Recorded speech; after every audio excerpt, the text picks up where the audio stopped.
زکوئی نے اسے بتایا کہ اسے امیر مصر صلاح الدین ایوبی نے بلایا ہے۔ کمانڈر نے اسے بتایا کہ یہ ان امیروں میں سے نہیں جو تم جیسی لڑکیوں کے ساتھ رات گزارتے ہیں۔ زکوئی نے کہا آپ ان سے پوچھ لیں، میں بن بلائے آنے کی ہمت نہیں کر سکتی۔ کمانڈر نے پوچھا اس کا بلاوا تمہیں کس طرح ملا؟ سالار ناجی نے کہا کہ تمہیں امیر مصر بلاتے ہیں۔ زکوئی نے کہا آپ کہتے ہیں تو میں واپس چلی جاتی ہوں۔ امیر نے جواب طلب کیا تو خود بھگت لینا۔ کمانڈر تسلیم نہیں کر سکتا تھا کہ صلاح الدین ایوبی نے اپنی خواہگاہ میں ایک ناچنے والی کو بلایا ہے۔ وہ صلاح الدین ایوبی کے کردار سے واقف تھا، اس کے اس حکم سے بھی واقف تھا کہ ناچنے گانے والیوں سے تعلق رکھنے والے کو کوڑے لگائے جائیں گے۔ کمانڈر پشو پیش میں پڑ گیا۔ سوچ سوچ کر اس نے جرأت کی اور صلاح الدین ایوبی کے خیمے میں چلا گیا۔ صلاح الدین ایوبی اندر ٹہل رہا تھا۔ کمانڈر نے ڈرتے ڈرتے کہا کہ باہر ایک ناچنے والی کھڑی ہے، کہتی ہے کہ حضور نے اسے بلایا ہے۔ صلاح الدین ایوبی نے کہا اسے اندر بھیج دو۔ کمانڈر باہر نکلا اور زکوئی کو اندر بھیج دیا۔ محافظوں کو توقع تھی کہ ان کا امیر اور سالار اعظم اس لڑکی کو باہر نکال دیں گے۔ وہ سب اس کی گردار آواز سننے کے لیے تیار ہو گئے، مگر انہیں ایسی کوئی آواز سنائی نہیں دی۔ رات گزرتی جا رہی تھی، اندر سے دھیمی دھیمی باتوں کی آواز سنائی دینے لگی۔ محافظوں کا کمانڈر بے قراری کے عالم میں ادھر ادھر ٹہلنے لگا۔ ایک محافظ نے اسے کہا کیا یہ حکم صرف ہمارے لیے ہے کہ کسی ناچنے والی کے ساتھ تعلق رکھنا جرم ہے؟ اس نے جواب دیا ہاں، حکم صرف ماتحتوں کے لیے اور قانون صرف عوام کے لیے ہوتے ہیں۔ امیر مصر کو درے نہیں لگائے جا سکتے۔ کمانڈر نے جل کر کہا بادشاہ کا کوئی کردار نہیں ہوتا، صلاح الدین ایوبی شراب بھی پیتا ہوگا، ہم پر جھوٹی پارسائی کا روب جمایا جاتا ہے۔ ان کی نظروں میں صلاح الدین ایوبی کا جو بت تھا وہ ٹوٹ پھوٹ گیا۔ اس بت میں سے ایک عربی شہزادہ نکلا جو عیاش اور بدکار تھا، پارسائی کے پردے میں گناہ کا مرتکب ہو رہا تھا۔ ناجی بہت خوش تھا۔ صلاح الدین ایوبی کی خوشنودی کے لیے اس نے شراب سونگھی بھی نہیں تھی۔ وہ اپنے خیمے بیٹھا مسرت سے جھوم رہا تھا۔ اس کے سامنے اس کا نائب سالار ادروش بیٹھا تھا۔ اس نے ناجی سے کہا اسے گئے بہت وقت گزر گیا ہے، معلوم ہوتا ہے ہمارا تیر صلاح الدین ایوبی کے دل میں اتر گیا ہے۔ ناجی نے قہقہا لگا کر کہا میرا تیر خالی کب گیا؟ اگر یہ تیر خالی چلا جاتا تو فوراً یہی لوٹ کر ہمارے پاس آ جاتا۔ ادروش نے کہا تم ٹھیک کہتے ہو، زکوئی انسان کے روپ میں طلسم ہے، معلوم ہوتا ہے یہ لڑکی حشیشین کے ساتھ رہی ہے، ورنہ صلاح الدین ایوبی جیسا بت کبھی نہ توڑ سکتی۔ ناجی نے کہا میں نے اسے جو سبق دیا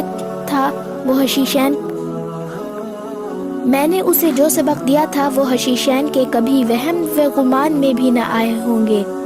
اب صلاح الدین ایوبی کے حلق سے شراب اتارنی رہ گئی ہے۔ ناجی کو باہر قدموں کی آہٹ سنائی دی۔ وہ دوڑ کر باہر نہیں تھی، کوئی سپاہی جا رہا تھا۔ ناجی نے دور سے صلاح الدین ایوبی کے خیمے کی طرف دیکھا، پردے گرے ہوئے تھے اور باہر محافظ کھڑے تھے۔ اس نے اندر جا کر ادروش سے کہا اب میں یقین کے ساتھ کہہ سکتا ہوں کہ میری زکوئی نے بت توڑ ڈالا ہے۔ رات کا آخری پہر تھا جب زکوئی صلاح الدین ایوبی کے خیمے سے نکلی۔ ناجی کے خیمے میں جانے کے بجائے وہ دوسری طرف چلی گئی۔ راستے میں ایک آدمی کھڑا تھا جس کا جسم سر سے پاؤں تک ایک ہی لبادے میں ڈھکا ہوا تھا۔ اس نے دھیمی سی آواز میں زکوئی کو پکارا۔ وہ اس آدمی کے پاس چلی گئی۔ وہ آدمی اسے ایک خیمے میں لے گیا۔ بہت دیر بعد وہ اس خیمے سے نکلی اور ناجی کے خیمے کا رخ کر لیا۔ ناجی اس وقت تک جاگتا رہا تھا اور کئی بار باہر نکل کر صلاح الدین ایوبی کے خیمے کو دیکھ چکا تھا کہ زکوئی نے صلاح الدین ایوبی کو پھانس لیا ہے اور اسے آسمان کی بلندیوں سے گھسیٹ کر ناجی کی ذہنیت کی پستیوں میں لے آئی ہے۔ اس نے کہا ادروش رات تو گزر گئی ہے، وہ ابھی تک نہیں آئی۔ ادروش نے کہا وہ اب آئے گی بھی نہیں، امیر مصر اسے اپنے ساتھ لے جائے گا۔ ایسے ہیرے کوئی شہزادے واپس نہیں کیا کرتے، تم اس پر بھی غور کیا کرو۔ ناجی نے کہا نہیں، میں نے اپنی چال کا یہ پہلو تو سوچا ہی نہیں تھا۔ ادروش نے کہا کیا یہ نہیں ہو سکتا کہ امیر مصر زکوئی کے ساتھ باقاعدہ شادی کر لے؟ ادروش نے کہا اس صورت میں یہ خطرہ ہے کہ لڑکی ہمارے کام کی نہیں رہے گی، وہ ہے تو ہوشیار ہے۔ ناجی نے کہا مگر ناچنے والی کا کیا بھروسہ، وہ ناچنے والی کی بیٹی ہے اور تجربے کار پیشاور ہے، دھوکہ دے سکتی ہے۔ وہ گہری سوچ میں کھویا ہوا تھا کہ زکوئی اس کے خیمے میں داخل ہوئی۔ اس نے ہنس کر کہا اپنے امیر کے جسم کا وزن کرو اور لاؤ اتنا سونا، آپ نے میرا یہی نام مقرر کیا تھا۔ ناجی نے بےتابی سے پوچھا پہلے بتاؤ ہوا کیا؟ زکوئی نے جواب دیا جو آپ چاہتے تھے۔ آپ کو یہ کس نے بتایا تھا کہ صلاح الدین ایوبی پتھر ہے، فولاد ہے اور وہ مسلمانوں کے اللہ کا سایہ ہے؟ اس نے زمین پر پاؤں کی ایڑی مار کر کہا وہ اس ریت سے زیادہ بے بس ہے جسے ہوا کے ہلکے ہلکے جھونکے اڑاتے پھرتے ہیں۔ ادروش نے کہا تمہارے حسن کے جادو اور زبان کے طلسم نے اسے ریت بنا دیا ہے، ورنہ کمبخت چٹان تھا۔ زکوئی نے کہا ہاں چٹان تھا، اب ریتیلا ٹیلا بھی نہیں۔ ناجی نے پوچھا میرے متعلق کوئی بات ہوئی؟ زکوئی نے جواب دیا ہاں، پوچھا تھا ناجی کیسا آدمی ہے۔ میں نے جواب دیا کہ مصر میں اگر کسی پر آپ کو اعتماد کرنا چاہیں وہ صرف ناجی ہے۔ اس نے پوچھا کہ تم کس طرح اسے جانتی ہو؟ میں نے کہا کہ وہ میرے باپ کے گہرے دوست ہیں، ہمارے گھر گئے تھے اور میرے باپ سے کہتے تھے کہ میں صلاح الدین ایوبی کا غلام ہوں، مجھے سمندر میں کودنے کا حکم دیں گے تو کود جاؤں گا۔ پھر اس نے مجھ سے پوچھا کہ تم باعصمت لڑکی ہو؟ میں نے کہا کہ میں آپ کی لونڈی ہوں، آپ کا ہر حکم سر آنکھوں پر۔ کہنے لگا کچھ دیر میرے پاس بیٹھو۔ میں اس کے پاس بیٹھ گئی، پھر وہ اگر پتھر تھا تو موم ہو گیا اور میں نے موم کو اپنے سانچے میں ڈھال لیا۔ اس نے رخصت ہونے لگی تو اس نے مجھ سے معافی مانگی، کہنے لگا میں نے زندگی میں پہلا گناہ کیا ہے۔ میں نے کہا یہ گناہ نہیں، آپ نے میرے ساتھ دھوکہ نہیں کیا، زبردستی نہیں کی، مجھے بادشاہوں کی طرح حکم دے کر نہیں بلایا، میں خود آئی۔ لڑکی نے ہر ایک بات اس طرح کھل کر سنائی جس طرح اس کا جسم ننگا تھا۔ ناجی نے جوش و مسرت سے اسے اپنے بازوؤں میں لے لیا۔ ادروش زکوئی کو خراج تحسین اور ناجی کو مبارکباد پیش کر کے خیمے سے نکل گیا۔ صحرا کی اس پورا سر رات کی کوک سے جس صبح نے جنم لیا وہ کسی بھی صحرائی صبح سے مختلف نہیں تھی، مگر اس صبح نے اجالے نے اپنی تاریخ سینے میں ایک راز چھپا لیا تھا جس کی قیمت اس سلطنت اسلامیہ جتنی تھی، جس کے قیام اور استحکام کا خواب صلاح الدین ایوبی نے دیکھا اور اس کی تعبیر کا عزم لے کر جوان ہوا تھا۔ گزشتہ رات اس صحرا میں جو واقعہ ہوا اس کے دو پہلو تھے، ایک پہلو سے صرف ناجی اور ادروش واقف تھا، دوسرے پہلو سے صلاح الدین ایوبی کا محافظ دستہ واقف تھا، اور صلاح الدین ایوبی، اس کا سراغ رسا اور جاسوس علی بن سفیان اور زکوئی تینوں ایسے افراد تھے جو اس واقعے کے دونوں پہلو سے واقف تھے۔ صلاح الدین ایوبی اور اس کے ساتھیوں کو ناجی نے نہایت شان و شوکت اور عقیدت مندی سے رخصت کیا۔ سوڈانی فوج دو رویا کھڑی تھی، صلاح الدین ایوبی زندہ باد کے نعرے لگا رہی تھی۔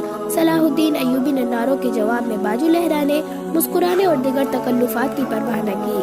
ناجی سے ہاتھ ملایا، اپنے گھوڑوں کو ایڑ لگا دی، اس کے پیچھے اس کے محافظ اور دیگر اسٹاف کو بھی گھوڑے دوڑانے پڑے۔ اپنے مرکزی دفتر میں پہنچ کر وہ علی بن سفیان اور اپنے ایک نائب کو اندر لے گیا اور دروازہ اندر سے بند کر لیا۔ وہ سارا دن کمرے میں بند رہے۔ سورج غروب ہوا، رات تاریک ہو گئی، کمرے کے اندر کھانا تو درکنار، پانی بھی نہیں گیا۔ رات خاصی گزر چکی تھی جب تینوں باہر نکلے اور اپنے اپنے گھروں کو روانہ ہوئے۔ علی بن سفیان الگ ہوا تو محافظوں کے دستے کے کمانڈر نے اسے روک لیا اور کہا محترم، ہمارا فرض ہے کہ حکم گانے اور زبان بند رکھے، لیکن میرے دستے میں ایک مایوسی اور بے اطمینانی پیدا ہو گئی ہے، خود میں بھی اس کا شکار ہو رہا ہوں۔ کیسی مایوسی؟ محافظ کہتے ہیں کہ ایک فوج کو شراب پینے کی اجازت ہے تو ہمیں اس سے کیوں منع کیا گیا ہے؟ کمانڈر نے کہا اگر آپ میری شکایت کو گستاخی سمجھے تو سزا دے دے، لیکن میری شکایت سن لے۔ ہم اپنے امیر کو خدا کا پاک بندہ اور ہماری اصلاح کرنے والا، وہ ہمیں نیک راہ پر چلانے والا اور حضور پاک محمد صلی اللہ علیہ وسلم کا پھیلایا ہوا خدا کا بھیجا سچا مذہب اسلام پر ہمیں چلانے والا انسان سمجھتے تھے اور اس پر دل و جان سے فدا تھے، مگر رات علی بن سفیان نے اس کی بات پوری کرتے ہوئے کہا اس کے خیمے میں ایک ناچنے والی گئی تھی، تم نے کوئی گستاخی نہیں کی، گناہ امیر کرے یا غلام، سزا میں کوئی فرق نہیں، گناہ بہرحال گناہ ہے۔ میں تمہیں یقین دلاتا ہوں کہ ناچنے والی اور امیر مصر کی خفیہ ملاقات کے ساتھ گناہ کا کوئی تعلق نہیں تھا۔ یہ کیا تھا؟ ابھی نہیں بتاؤں گا، آہستہ آہستہ وقت گزرنے کے ساتھ ساتھ تم سب کو معلوم ہو جائے گا۔ غور سے سنو امیر بن صالح، تم پرانے عسکری ہو، اچھی طرح جانتے ہو کہ فوج اور فوج کے سربراہوں کے کچھ راز ہوتے ہیں جن کی حفاظت ہم سب کا فرض ہے۔ ناچنے والی کا امیر مصر کے خیمے میں جانا بھی ایک راز ہے۔ اپنے جان بازوں کو کسی شک میں نہ پڑنے دو اور کسی سے ذکر نہ ہو کہ رات کیا ہوا تھا۔ علی بن سفیان کی قابلیت اور کارناموں سے یہ کمانڈر آگاہ تھا، مطمئن ہو گیا اور اس نے اپنے دستے کے شکوک دور کر دیے۔ اگلے روز صلاح الدین ایوبی دوپہر کا کھانا کھا رہا تھا کہ اسے اطلاع دی گئی کہ ناجی ملنے آیا ہے۔ صلاح الدین ایوبی کھانے سے فارغ ہو کر ناجی سے ملا۔ ناجی کا چہرہ بتا رہا تھا کہ گھبرایا ہوا ہے اور غصے میں بھی ہے۔ اس نے ہکلانے کے لہجے میں کہا، قابل صد احترام امیر، کیا یہ حکم آپ نے جاری کیا ہے کہ سوڈانی محافظ فوج کی 50,000 نفری مصر کی اس فوج میں منتخب کر دی جائے جو حال ہی میں تیار ہوئی ہے؟ صلاح الدین ایوبی نے تحمل سے جواب دیا، ہاں ناجی، میں نے کل سارا دن اور رات کا کچھ حصہ صرف کر کے اور بڑی گہری سوچ و وچار کے بعد یہ فیصلہ تحریر کیا ہے کہ جس فوج کے تم سالار ہو اسے مصر کی فوج میں اس طرح ملا دیا جائے کہ ہر دستے میں سوڈانیوں کی نفری صرف 10% ہو، اور تمہیں یہ حکم بھی مل چکا ہوگا کہ تم اب اس فوج کے سالار نہیں ہوں گے، تم فوج کے مرکزی دفتر میں آ جاؤ گے۔ ناجی نے کہا، علی مقام، مجھے کس جرم کی سزا دی جا رہی ہے؟ صلاح الدین ایوبی نے کہا، اگر تمہیں یہ فیصلہ پسند نہیں تو فوج سے الگ ہو جاؤ۔ ناجی نے کہا، معلوم ہوتا ہے کہ میرے خلاف سازش کی گئی ہے، آپ کے بلند دماغ اور گہری سوچ کو چھان بین کر لینی چاہیے، مرکز میں میرے بہت سے دشمن ہیں۔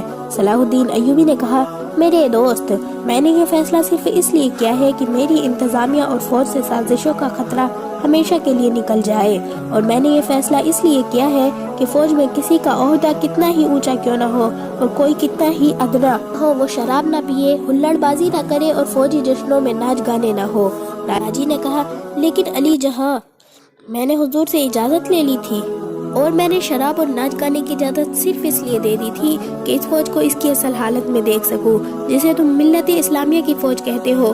میں 50,000 نفری کو برطرف نہیں کر سکتا، مصری فوج میں اسے ملا کر اس کے کردار کو سدھار دوں گا، اور یہ بھی سن لو کہ ہم میں کوئی مصری، سوڈانی، شامی اور عزمی نہیں ہے، ہم مسلمان ہیں، ہمارا جھنڈا ایک اور ہمارا مذہب ایک ہے۔ امیر عالی مرتب نے یہ تو سوچا ہی ہوتا کہ میری حیثیت کیا رہ جائے گی۔ صلاح الدین ایوبی نے کہا، جس کے تم اہل ہو اپنے ماضی پر خود ہی نگاہ ڈالو، ضروری نہیں کہ اپنی کارستانیوں کی داستان مجھ سے سنو، فوراً واپس جاؤ، اپنی فوج کی نفری سامان، جانوروں، سامان خوردنوش وغیرہ کے کاغذات تیار کر کے میرے نائب کے حوالے کر دو، 7 دن کے اندر اندر میرے حکم کی تعمیل مکمل ہو جائے۔ ناجی نے کچھ کہنا چاہا لیکن صلاح الدین ایوبی ملاقات کے کمرے سے نکل گیا۔ یہ بات ناجی کے خفیہ حرم میں بھی پہنچ گئی تھی کہ زکوئی کو امیر مصر نے رات بھر کا شرف باریانی بخشا ہے۔ زکوئی کے خلاف حسد کی آگ پہلے ہی پھیلی ہوئی تھی، اسے آئے ابھی بہت تھوڑا ہی عرصہ گزرا تھا، لیکن ناجی پہلے روز سے ہی اسے اپنے ساتھ رکھنے لگا تھا، اسے ذرا سی بھی دیر کے لیے اپنے حرم میں نہیں جانے دیتا تھا جہاں اس کی دل پسند ناچنے والی جوان لڑکیاں رہتی تھی۔ زکوئی کو اس نے الگ کمرہ دیا تھا۔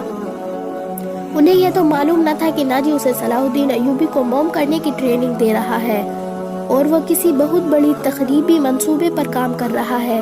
یہ ناچنے والیاں یہ دیکھ کر جل بھن گئی تھی کہ زکوئی نے ناجی پر قبضہ کر لیا ہے اور اس کے دل میں ان کے خلاف نفرت پیدا کر دی ہے۔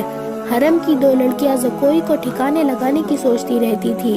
اب انہوں نے دیکھا کہ زکوئی کو امیر مصر نے بھی اتنا پسند کیا ہے کہ اسے رات بھر اپنے خیمے میں رکھا ہے، تو وہ پاگل سی ہو گئی۔ اسے ٹھکانے لگانے کا واحدہ طریقہ قتل تھا۔ قتل کے 2 ہی طریقے ہو سکتے تھے، زہر یا کرائے کا قاتل جو اسے سوتے میں قتل کر آئے۔ دونوں طریقے ممکن نہیں تھے کیونکہ زکوئی باہر نہیں نکلتی تھی اور زہر دینے کے لیے اس تک رسائی نہیں ہو سکتی تھی۔ ان دونوں نے حرم کی سب سے زیادہ چالاک ملازمہ کو اعتبار میں لے رکھا تھا، اسے انعام و اکرام دیتی رہتی تھی۔ جب حسد کے انتہا نے ان کی آنکھوں میں خون اتار دیا تو انہوں نے اس ملازمہ کو منہ مانگے انعام کا لالچ دے کر اپنا مقصد بیان کر دیا۔ یہ ملازمہ بڑی خراٹ اور منجھی ہوئی عورت تھی۔ اس نے کہا کہ سالار کی رہائش گاہ میں جا کر زکوئی کو زہر دینا ممکن نہیں، موقع محل دیکھ کر اسے خنجر سے قتل کیا جا سکتا ہے، اس کے لیے وقت چاہیے۔ اس نے وعدہ کیا کہ وہ زکوئی کی حرکت پر نظر رکھے گی، ہو سکتا ہے کوئی موقع جلدی نکل آئے۔ اس جرائم پیشہ عورت نے یہ بھی کہا کہ اگر کوئی موقع نہ نکلا تو حشیشان کی مدد حاصل کی جائے گی، مگر وہ معاوضہ بہت زیادہ لیتے ہیں۔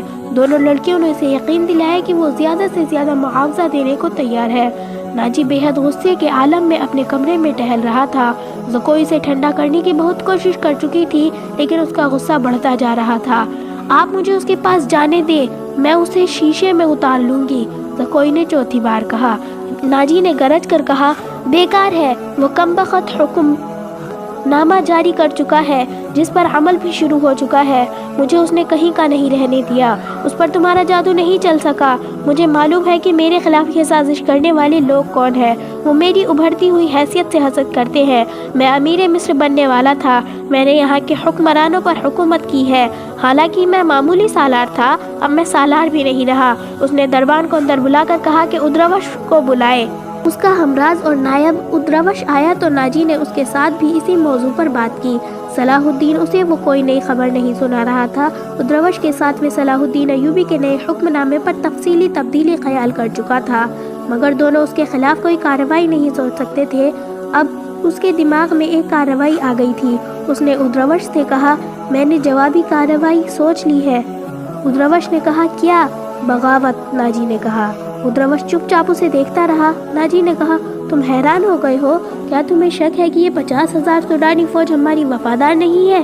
کیا یہ صلاح الدین ایوبی کی نسبت مجھے اور تمہیں اپنا حاکم اور وہی خواہ نہیں سمجھتی؟ کیا تم اپنی فوج کو یہ کہہ کر بغاوت پر آمادہ نہیں کر سکتے کہ تمہیں مصر کا غلام بنایا جا رہا ہے اور مصر تمہارا ہے؟ ادروش نے گہری سانس لے کر کہا، میں نے اس اقدام پر غور نہیں کیا تھا۔ بغاوت کا انتظام ایک اشارے پر ہو سکتا ہے، لیکن مصر کی نئی فوج بغاوت کو دبا سکتی ہے اور اس فوج کو کمک بھی مل سکتی ہے۔ حکومت سے ٹکر لینے سے پہلے ہمیں ہر پہلو پر غور کر لینا چاہیے۔ ناجی نے جواب دیا، میں غور کر چکا ہوں، میں عیسائی بادشاہ کو مدد کے لیے بلا رہا ہوں، تم 2 پیغمبر تیار کرو، انہیں بہت دور جانا ہے، آؤ میری باتیں غور سے سنو۔ زکوئی، تم اپنے کمرے میں چلی جاؤ۔ زکوئی اپنے کمرے میں چلی گئی اور وہ دونوں ساری رات اس کمرے میں بیٹھے رہے۔ صلاح الدین ایوبی نے دونوں فوجوں کو ملانے کا وقت 7 روز مقرر کیا تھا۔ کاغذی کارروائی ہوتی رہی، ناجی پوری طرح تعاون کرتا رہا۔ 4 روز گزر چکے تھے۔ اسی دوران ناجی ایک بار پھر صلاح الدین ایوبی سے ملا، لیکن اس نے کوئی شکایت نہ کی۔ تفصیلی رپورٹ دے کر صلاح الدین ایوبی کو مطمئن کر دیا کہ 7ویں روز دونوں فوج ایک ہو جائیں گی۔ صلاح الدین ایوبی نے نائب نے بھی اسے یقین دلایا کہ ناجی دیانتداری سے تعاون کر رہا ہے، مگر علی بن سفیان کی رپورٹ کسی حد تک پریشان کن تھی۔ اس کی انٹیلیجنس سورس نے رپورٹ دی تھی کہ سوڈانی فوج کے سپاہیوں میں بے اطمینانی سی پائی جاتی ہے، وہ مصری فوج میں مدغم ہونے پر خوش نہیں ہے۔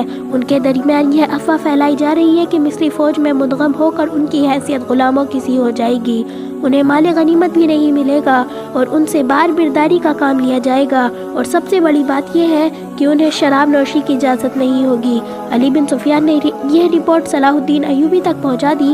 صلاح الدین ایوبی نے اسے کہا کہ یہ لوگ طویل مدت سے عیش کر رہے ہیں، انہیں نئی تبدیلی یقیناً پسند نہیں آئے گی، مجھے امید ہے کہ وہ نئے حالات اور ماحول کے عادی ہو جائیں گے۔ اس لڑکی سے ملاقات ہوئی یا نہیں؟ صلاح الدین ایوبی نے پوچھا۔ علی نے جواب دیا، نہیں، اس سے ملاقات ممکن نظر نہیں آتی، میرے آدمی ناکام ہے، ناجی نے اسے قید کر رکھا ہے۔